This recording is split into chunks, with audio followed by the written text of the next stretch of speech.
My name is Sophie Grant. I'm 28. And by the week before Christmas, my family had already decided exactly how I would spend the holiday. They simply forgot to ask me. I was standing outside my parents' kitchen when I heard my mother discussing sleeping arrangements, dinner reservations, and the children's schedule as if she were managing a hotel. Then she said I could take the basement room, because I would need to stay close to the little ones anyway. My father replied that hiring anyone would be pointless when I was available. My older sister had apparently promised everyone I would handle Christmas Eve, Christmas morning, and the adults-only dinner they had booked months earlier. I had not agreed to any of it. I had not even been invited into the conversation. For years, being single and child-free had made my time look empty to them. An open calendar they could fill whenever their own plans mattered more. Last Christmas, I had missed an important work call while everyone else celebrated upstairs. This year, they were preparing to do it again on an even larger scale. I walked back to my car without confronting anyone. I didn't cry, argue, or send a dramatic family message. I opened my phone, found the Florida trip my college friend had invited me on, and booked the last available seat. Then I let my family continue planning a perfect Christmas around a woman who would not be there. By Christmas Eve, every reservation, every promise, and every assigned task depended on my obedience. When they finally realized I was hundreds of miles away, the first scream came through my phone. What followed exposed far more than a ruined dinner plan, and forced my family to discover the real price of treating my time as theirs. Before I tell you how one quiet booking turned our Christmas upside down, tell me what the weather's like where you are, and whether it matches your mood today. I'm curious to see how far the story travels. The invitation to Florida had arrived 3 weeks earlier from my college friend Kim Alvarez. She had rented a small place near St. Augustine with 2 other women from our old university circle, and one person had canceled. At the time, I had told her I probably couldn't go because Christmas was complicated. That was the word I used whenever I didn't want to admit that my family treated my availability as shared property. The conversation outside my parents' kitchen finally made the complication simple. My mother, Diane, was not asking whether I could help. My father, Robert, was not wondering whether I had plans. My older sister, Clara, had already built the entire holiday around the assumption that I would surrender mine. I sat in my car and replayed what I had heard.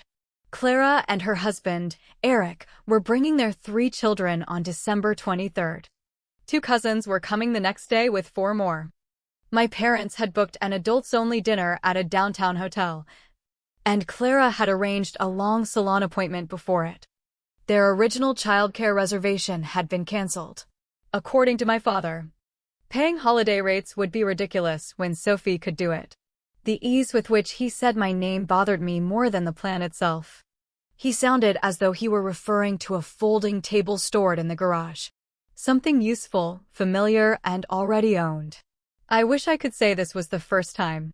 The previous Christmas, Clara had handed me a list before I had taken off my coat. Snacks at 6 o'clock, baths at 7:30, keep everyone downstairs during the adults' gift exchange. I laughed because I thought it was a joke. She had stared at me and said, "You knew we needed you." That night, while the rest of the family ate prime rib upstairs, I sat on the basement carpet with a paper plate that had gone cold. At 9 o'clock, my manager called about a last-minute opening on a project team I had been trying to join for months. I missed the call because 2 children were arguing and another needed help finding pajamas. By the time I called back the next morning, the role had gone to someone else. Clara said I was being dramatic when I told her. My mother said work opportunities came and went, but family memories were permanent. The memory that stayed with me was not the noise or the cold dinner. It was hearing everyone laugh above me while realizing no one had noticed I was missing. In March, Clara asked me to watch the children for 1 urgent hour, because Eric had a medical appointment. I moved a client meeting and drove across town. When I arrived, Eric was at work, perfectly healthy, and Clara walked out wearing a spa robe under her coat. She said she had been exhausted and deserved a break. When I objected, she reminded me that I had no one depending on me. In July, my parents invited me to a family barbecue, then asked me to supervise the pool before I had even put down my bag. In October, my mother volunteered me to help at Clara's school fundraiser, without mentioning it until the organizer emailed me a schedule. Each event was small enough to excuse. Together, they formed a system. They protected one another's time by consuming mine. Sitting in the car, I asked myself a question I had avoided for years. If love always required me to disappear, what exactly were they loving? I called Kim. She answered on the second ring and said, "Please tell me you changed your mind." I asked whether the seat was still open. It was, but the fare would increase at midnight. I booked it before I could talk myself out of it. Kim asked whether I planned to tell my family. I looked through the windshield at my parents' glowing kitchen window. They had made weeks of plans involving me without one conversation. For once, I decided they could experience the same courtesy. I told Kim I would meet her at the airport on Christmas Eve. Then I took screenshots of the reservation, saved the confirmation email, and drove home. I felt guilty, but beneath the guilt was something steadier. It was not rage. It was the relief of finally refusing a role I had never accepted. Over the next 3 days, the family group chat became a record of everything they believed they were entitled to take from me. Clara posted a color-coded Christmas schedule that looked like a corporate retreat itinerary. Arrival times, meal assignments, gift exchange, family photographs, hotel dinner, morning brunch. Beside every block involving the children, she had typed my name. Sophie, downstairs, read one line. Another read, Sophie handles dinner and bedtime.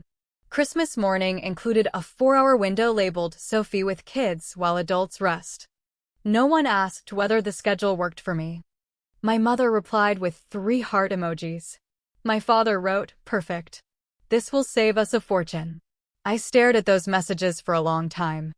Then I saved screenshots and said nothing. The old version of me would have corrected them immediately. Then spent days negotiating down from 12 hours of childcare to 6, as if I were bargaining for a small portion of my own life. Silence felt uncomfortable, but it also exposed something useful. Without my resistance, they became more honest. Clara announced that she had canceled the backup sitter because we're covered. My mother said she had moved 2 folding beds into the basement, so I could sleep near the children. When an aunt asked whether I might want the upstairs guest room, Clara replied, "Sophie won't care. She barely sleeps during holidays anyway." That sentence almost made me break my silence. Instead, I packed. Kim sent me a short list. Swimsuit, comfortable shoes, 1 dinner outfit, sunscreen, and absolutely no guilt. I put the list beside my suitcase and added a folder containing my work notes.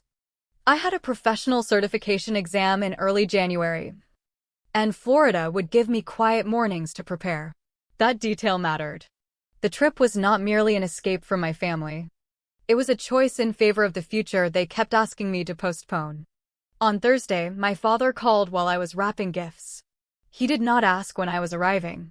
He asked whether my car had enough room to transport 2 extra booster seats. I told him I was busy and would call later. His answer was impatient. "This is why we send schedules, Sophie. Everyone needs to cooperate." I nearly laughed at the word everyone. Cooperation required consent. What they wanted was obedience with festive wrapping paper. After the call, I removed the gifts from the large family bag and repacked them into shipping boxes. I mailed each one directly to my parents' house. I included cards, but no note explaining my absence. I wanted there to be no claim that I had ruined Christmas for the children or withheld anything out of spite. My refusal had one target: the adults who had arranged their freedom by confiscating mine. Friday evening, Clara sent me a private message. "Mom says you've been weird. Don't start drama this year. We all need a relaxing holiday." The casual hypocrisy of it stunned me.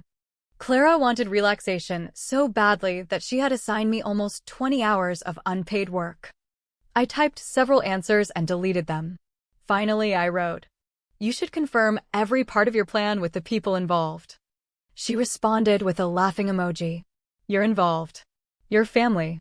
That message became the final lock on my decision. Saturday morning, I checked into my flight online. My hands shook when the boarding pass appeared. For a few seconds, I imagined calling my mother, explaining everything, and giving them enough time to repair their plans. Then another message arrived from her. Please wear something presentable when guests arrive. You can change into comfortable clothes once you take the kids downstairs. She had chosen my clothing for a job I had never accepted.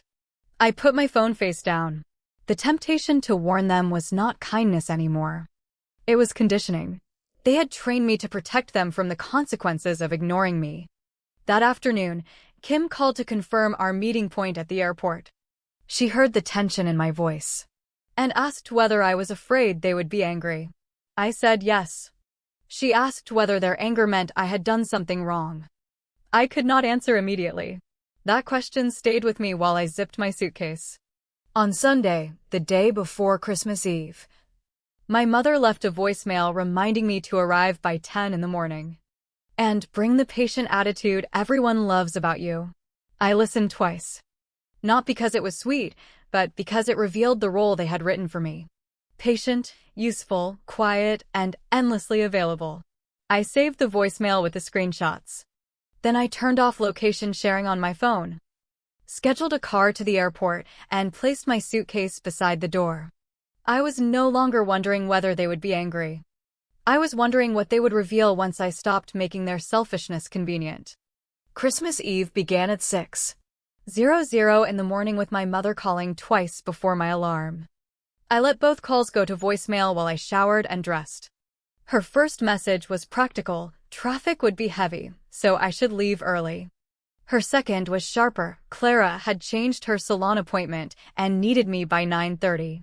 I carried my suitcase downstairs, got into the waiting car, and watched my apartment building disappear behind me. The driver asked whether I was going home for Christmas. I said something like, sort of. By 7:30, the group chat was active. My father asked who had moved the folding beds. Clara complained that one of the children had opened a wrapped gift. My mother tagged me and wrote, "Please answer. We need to coordinate." I did not answer because there was nothing to coordinate. They had never included me in planning. They had only assigned me tasks. At the airport, I met Kim near security. She hugged me, looked at my phone vibrating in my hand, and asked whether I wanted her to hold it until boarding. I said no. Avoiding the confrontation entirely would have left them free to rewrite the story. I wanted to tell them once clearly that their emergency was the result of their own assumption. At 9:15, Clara called. I answered. She skipped hello. Where are you? I need to leave in 15 minutes. I told her I was at the airport. There was a pause, then a short laugh. Very funny. Which terminal are you picking Dad up from? I said I was flying to Florida. Her voice changed instantly. She accused me of abandoning the family, ruining plans, and behaving like a teenager. I waited until she stopped for breath, then asked one question. When did I agree to watch anyone?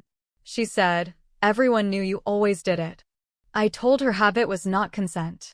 Clara lowered her voice and delivered the sentence she must have believed would put me back in my place. Sophie, you don't have a husband or children. Your time is not as complicated as ours. I had heard versions of that belief for years, but never stated so cleanly. My time did not count because no one else had claimed it. I replied, then it should be easy for you to replace something you believe has no value.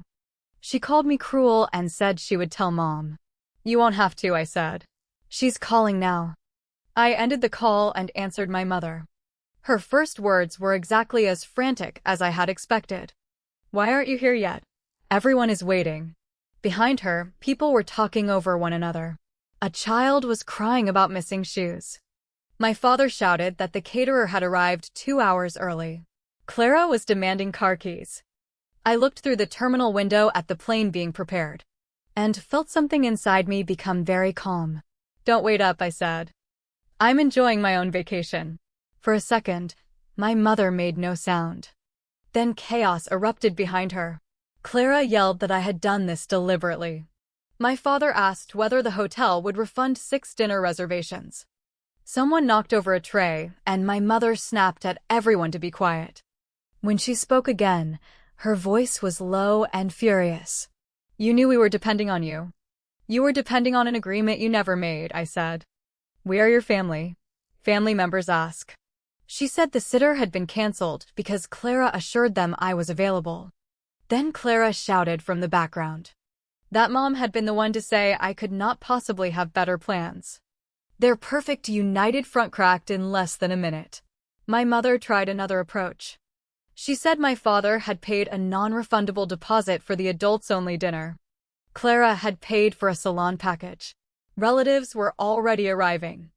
Without me, someone would have to stay home. "Yes," I said. "One of the parents will have to stay with their own children."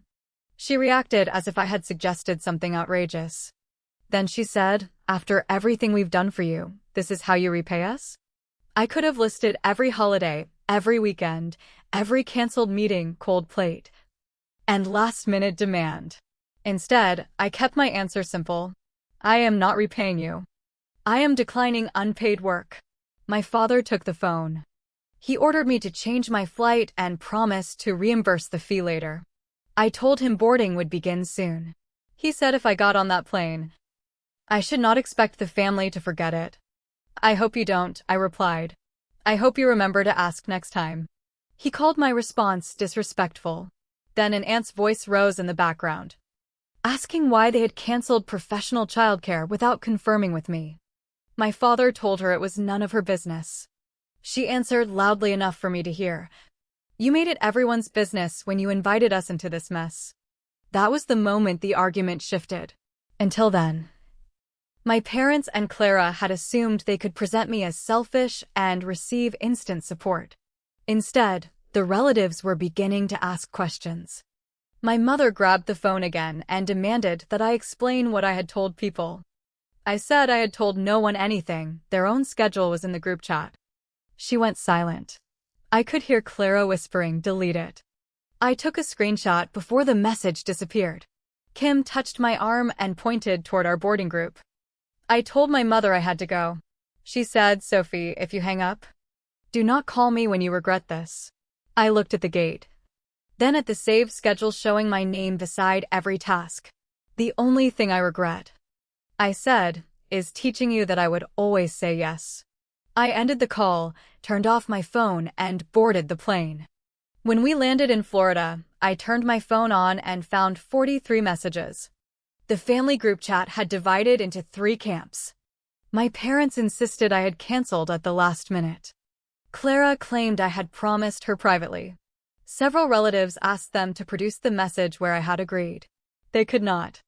My Aunt Linda, the same woman I had heard in the background, had reposted Clara's deleted schedule from her own screenshot and circled every place my name appeared. "This is not a holiday plan," she wrote. "This is a work roster." My cousin Marcus asked whether anyone had even offered to pay me. No one answered him. The adults-only dinner was now the center of the conflict. My father had booked a private room at an expensive hotel restaurant because he wanted to impress 2 relatives visiting from out of state. The deposit was non-refundable, and canceling on Christmas Eve meant losing the full amount. Clara refused to stay home because she had bought a new dress and arranged the evening months earlier. My mother argued that, as the grandmother, she had already done enough childcare in her life. My father said he was hosting and therefore could not miss dinner. 3 adults who had treated my presence as automatic were suddenly forced to debate whose time was least valuable. The irony was so exact that I did not need to add anything. Kim and I collected our bags, met the others, and drove to the rental house.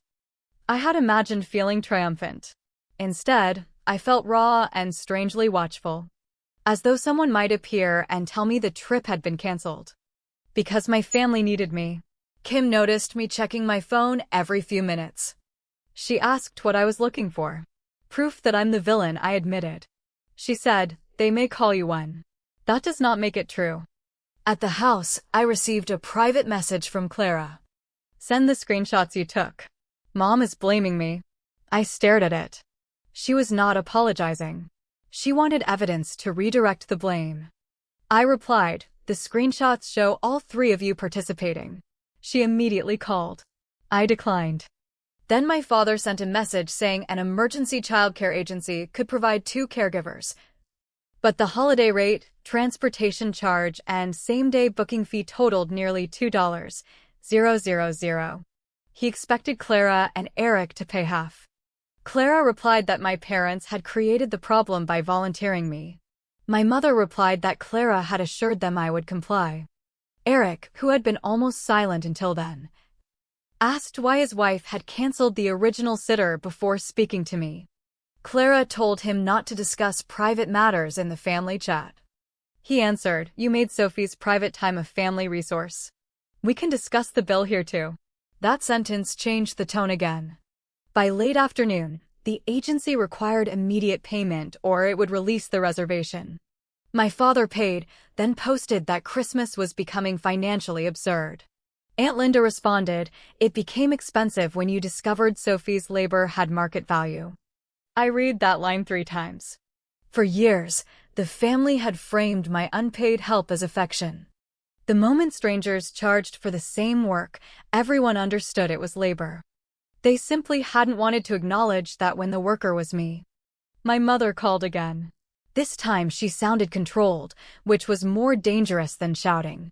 She said relatives were judging her because I had allowed a misunderstanding to spread. She wanted me to write in the group chat that I had failed to communicate my plans. I asked whether she would also write that she had failed to ask. She said Christmas was not the time to assign blame. But it had been the time to assign me 20 hours of childcare, I pointed out. She told me not to twist her words. I opened the saved voicemail in which she instructed me to arrive early and wear something presentable before taking the children downstairs. I sent the audio file to the group. Then I wrote one message for clarity. I was never asked and never agreed. I learned about the plan by overhearing it. I hope everyone has a safe holiday, but I will not accept responsibility for decisions made without me. I put the phone on silent. The message did what an argument never could. It removed the fog. My parents could no longer pretend there had been confusion, and Clara could no longer claim a private promise. Relatives began recalling similar moments when one person's generosity had been converted into obligation. One cousin said her mother had volunteered him to repair a fence during a past reunion. An uncle mentioned being charged for groceries after being invited as a guest. The conversation widened from my absence to a pattern. My parents had spent years disguising as family tradition. That evening, while we ate at a small restaurant near the rental house, Marcus sent me the final update. The emergency caregivers had arrived, but the adults-only dinner still fell apart. My father and Eric argued over the bill. Clara arrived late because she had spent an hour defending herself. My mother cried in the hotel lobby after Aunt Linda refused to support her version of events. Several relatives left before dessert. The private room my father had booked to display a perfect family became the place where everyone finally discussed how that perfection had been manufactured. I did not laugh when I read it. I simply set my phone down. Their Christmas had not collapsed because I left. It had collapsed because I was no longer holding up a structure built on my silence. Christmas morning began quietly for me and expensively for them. I woke before the others, made coffee, and reviewed notes for my certification exam while the house was still silent. At 8 o'clock, my phone displayed a message from the childcare agency confirming that my father had listed me as the usual family caregiver when he explained the emergency. The message had been forwarded by Eric, who had discovered the booking receipt in Clara's email. The agency's total charge had risen because the family asked the caregivers to remain through brunch. With gratuity, transportation, and holiday fees, the bill exceeded $2,700. My father wanted Clara and Eric to reimburse him immediately. Eric refused until Clara explained why she had canceled the original reservation. That argument uncovered another lie. Clara had not canceled because she believed I had agreed. She had canceled because the professional sitter required a deposit, and Clara wanted to use that money for her salon package and hotel dinner. She assumed she could pressure me later. My mother had known. My father had approved because he liked the savings. Each person had contributed a different excuse, but the plan was the same. Spend freely on themselves and use my time to balance the budget. Eric sent me a private apology. He admitted that he had benefited from the arrangement in previous years without asking enough questions. He said he and Clara were having a serious conversation about money honesty and the way she treated me. I thanked him but did not comfort him. That was another habit I was ready to end. Their discomfort did not create a new job for me. Around 10:00, Clara posted a furious message saying I had humiliated her marriage and turned the relatives against our parents. She ended with, "I hope your vacation was worth destroying this family." I almost replied emotionally. Instead, I opened a spreadsheet I had started months earlier. After a therapist suggested tracking favors that left me resentful. It contained dates, hours, canceled plans, fuel costs, and the reasons I had been given. I had never intended to send it to anyone. Now I calculated the hours of childcare I had provided during the previous 2 years and multiplied them by a conservative local rate. The total was $6,580, not including the work opportunity one had lost. I took a screenshot and sent it only to Clara, my mother, and my father. "This is the value of the labor you accepted without payment," I wrote. "I am not requesting reimbursement. I am showing you what you have been calling love." My father replied that families did not send invoices to one another. I said, then families should not build budgets around unpaid labor they never requested. My mother accused me of keeping score. She was right. I had started keeping score because they always expected me to lose. By noon, more consequences arrived. Aunt Linda announced that she would host the next Christmas gathering, and that all childcare would be arranged in advance, paid for by the parents using it, and confirmed in writing. Several relatives supported her immediately. My mother had hosted Christmas for 14 years and treated the event as proof that she was the center of the family. Losing that role hurt her more than the agency bill. She called Linda ungrateful.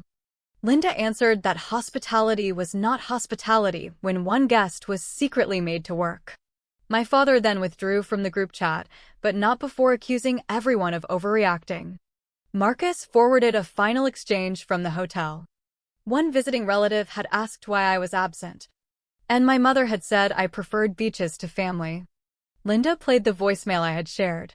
The table went silent. My mother left before the meal ended. The image she had protected.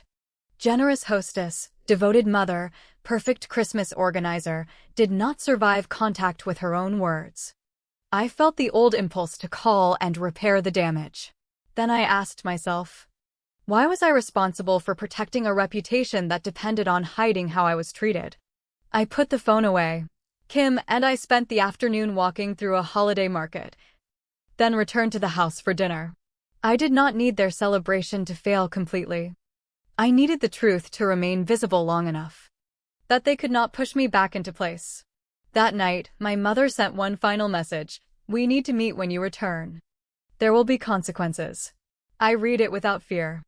For the first time, consequences were not a threat reserved for me.